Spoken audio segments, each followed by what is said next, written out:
ఇప్పుడు 10 ఏండ్లు పాపాలు చేస్తే కేసీఆర్ గారిని ఎందుకు దేవుడు అనుకుంటారు తెలంగాణ ప్రజలందరూ? ఎందుకు తెలంగాణ ప్రజలందరూ నమ్మి మోసపోయినము మళ్ళీ మీరే రావాలని కోరుకుంటారు?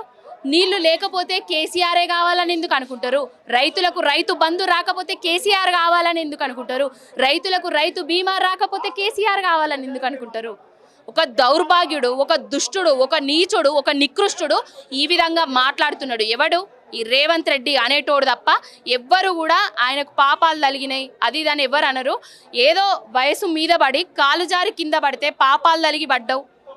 నీ పాపాలకు ఎన్ని తలగాలే, ఎన్ని కొంపలు మునగాలే, ఎంతమంది బాధపడాలి? మరి జీవితాంతం నువ్వు ఏది చేసినా కూడా పోని పాపాలను చేస్తున్నావు. ఇప్పుడు తెలంగాణ రాష్ట్రానికి నీకే పాపాలు తలుగుతాయి, నీకే ఏం జరుగుతుందో రాబోయే రోజులల్లో దేవుడు చూస్తాడు, తెలంగాణ ప్రజలందరూ చూస్తారు.